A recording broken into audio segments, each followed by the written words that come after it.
শেষ হলো অপেক্ষা। নেতৃত্ব বেছে নিতে ডাকসু নির্বাচনে ভোট দিলেন শিক্ষার্থীরা।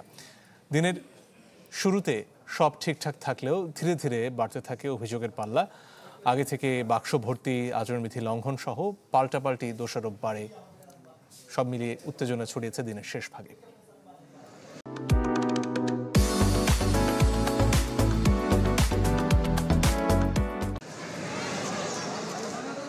ঢাকা বিশ্ববিদ্যালয়ের আঙিনায় এক অন্যরকম সকাল, যার নতুন আলোয় ভেঙেছে ১.৫ দশকের অচলায়তন। দেশের একচিলতে প্রান্তরে হলেও ঘুচেছে ভোট উৎসব না হওয়ার আক্ষেপ। ডাকসুর ডাকে ছুটে আসা তারুণ্যের এ মিছিল স্বাধীনভাবে নিজেদের প্রতিনিধি বেছে নেবার জন্য। নোট কিংবা জোটের দাপটে নয়, ভোটের মাধ্যমে তারা জানাতে এসেছিলেন তাদের সিদ্ধান্ত। একদম ঈদ পরিবেশ লাগছে, মানে এত বছর পর ভোট দিতে পেরে অনেক বেশি আনন্দিত আমরা।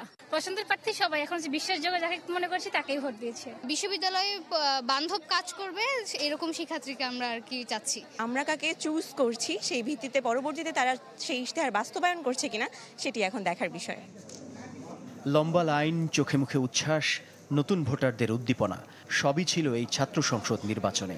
সংঘাত সংঘর্ষহীন পরিবেশে ভোট দিতে পেরে খুশি তরুণ তরুণীরা। আমি বিশ্ববিদ্যালয় থেকে কয়েকদিন পরে বের হয়ে যাব, তো এটা আমার জন্য প্রথম এবং শেষবার ডাকসু নির্বাচন পাওয়া, তো আমি অনেক এক্সাইটেড। একদম নিরিবিলি পরিবেশ এবং প্রশাসনিক যে ব্যবস্থা বা তৎপরতা রয়েছে এটা খুবই কঠোর রয়েছে। গতকালকে বলতে পারেন আমরা সবাই মিলে একটা অ্যাসাইনমেন্ট করছি, কারণ এতগুলা লিফলেট, প্রায় 400-450-র বেশি মানুষ আমাদের, তো এদের লিফলেট নিয়ে আসলে আমরা বসে আগে চিন্তা করছি কাকে ভোট দেওয়া যায়, কাকে দেওয়া যায় না।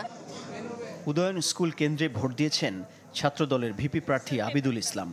একই কেন্দ্রে ভোট দিয়েছেন ঐক্যবদ্ধ শিক্ষার্থী জোট প্যানেলের ভিপি প্রার্থী সাদিক কায়েম। অন্যদিকে বৈষম্য বিরোধী শিক্ষার্থী সংসদ প্যানেলের ভিপি প্রার্থী আব্দুল কাদের ভোট দেন সিনেট ভবনে। একই কেন্দ্রে ভোট দিয়েছেন স্বতন্ত্র ভিপি প্রার্থী শামীম হোসেন ও ছাত্র অধিকার পরিষদের বিনিয়ামিন। আর ভূতত্ত্ব বিভাগ কেন্দ্রে ভোটাধিকার প্রয়োগ করেন স্বতন্ত্র ভিপি প্রার্থী উমামা ফাতেমা। এছাড়া প্রতিরোধ পর্ষদের ভিপি প্রার্থী শেখ তাসনিমা আফরোজ ইমি ভোট দেন ইউনিভার্সিটি ল্যাবরেটরি স্কুল কেন্দ্রে। সকালের দিকে ভোটের সার্বিক পরিবেশ নিয়ে সন্তোষ প্রকাশ করলেও দুপুরের পর প্রার্থীদের মুখ থেকে ঝরতে থাকে অভিযোগের ফুলঝুরি। কোনো কোনো কেন্দ্রে সাংবাদিক ও পর্যবেক্ষক প্রবেশে বাধা, আগে থেকে ব্যালট বাক্স ভর্তি, আচরণবিধি লঙ্ঘন সহ চলতে থাকে পাল্টাপাল্টি দোষারোপ।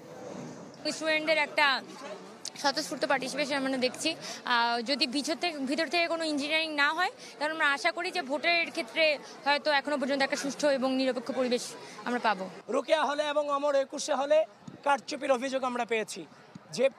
যে ব্যালট পেপার দিয়েছে সেখানে আগে থেকে ক্রস চিহ্ন দেওয়া আছে ভিপিজিএস এর জায়গায়, শিবিরের ভিপিজিএস এর জায়গায়।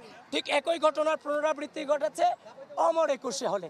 অমর একুশে হলে যে সেন্টার আছে, সেই সেন্টারে যে পোলিং অফিসার আছে, সে পোলিং অফিসার কিছু ব্যালট পেপারে ছাত্রদলের যে প্যানেল আছে পুরো প্যানেলের ভোট তারা আগে থেকে দিয়ে রেখেছিল। এরপরে আমরা দেখতে পেয়েছি টিএসসিতে একজন স্টাফ একটা ওএমআরে আগে থেকে ক্রস দিয়ে রেখেছিল। নির্বাচন কমিশন সর্বোপরি একটা গোষ্ঠীকে তারা সার্ভ করে যাচ্ছেন। আমরা দেখেছি ছাত্রদলের বিপরীতে আবিদ তিনি কেন্দ্রের ভিতরে ঢুকে গেছেন। এই কেন্দ্রে আমরা যেই ফেক ভোটগুলো দেখছি সেগুলো প্রাইমারিলি শিবির কেন্দ্রিক।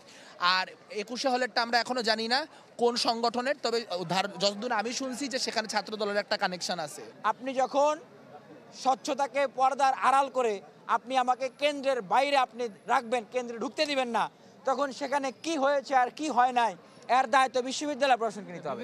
আমার আসলে কনসেপচুয়াল কারণে কিন্তু জনপ্রিয়তা যেটা তৈরি হয়েছে সেটা, কারণ 15 দিন আগেও আমাকে কেউ চিনত না। ফলে তাদের কাছে হিংসার কারণ এটাই যে আমি হঠাৎ করে এসে একটা এতগুলো পলিটিক্যাল সেটেলমেন্টের বাইরে নিজের একটা অবস্থান তৈরি করছি, ফলে তারা এটাকে থ্রেট ফিল করছে। এদিকে নির্বাচন কমিশন ও বিশ্ববিদ্যালয় প্রশাসন জানায়, ডাকসু ও হল সংসদ নির্বাচনে অনিয়মে জড়িতদের বিরুদ্ধে সাথে সাথেই ব্যবস্থা নেওয়া হয়েছে। অমর একুশে হলের ক্ষেত্রে একজন পোলিং অফিসার একজন ভোটারকে 2টা ব্যালট দিয়ে দিয়েছে। আমাদের কাছে খবর আসার সাথে সাথে আমরা ওই ভোটটাকে সিজ করে সঙ্গে সঙ্গে পোলিং অফিসারকে প্রত্যাহার করে নিয়েছি এবং আমরা এখন সেটি সিসিটিভি ক্যামেরা যেহেতু পূর্ণ কাভারেজ আছে সেটার ভিত্তিতে আমরা প্রয়োজনীয় আবার এটাকে তদন্ত করব এবং যদি কোনো ত্রুটি কারো থাকে ন্যূনতম আইনানুগ ব্যবস্থা নেওয়া হবে। বড় কোনো গোলযোগ ছাড়াই বিকেল 4টায় শেষ হয় ভোট গ্রহণ। বলা হচ্ছে শিক্ষা প্রতিষ্ঠানের এই নির্বাচন বড় শিক্ষা এবং বার্তা বহন করছে আগামী জাতীয় সংসদ নির্বাচনের জন্য, যেখানে তুলনামূলক আলোচনার কেন্দ্রে থাকবে প্রার্থীদের দায়িত্বশীলতা আর সুষ্ঠু ভোট আয়োজনের দৃঢ় সংকল্প। মাকসুদুন নবী, চ্যানেল 24, ঢাকা।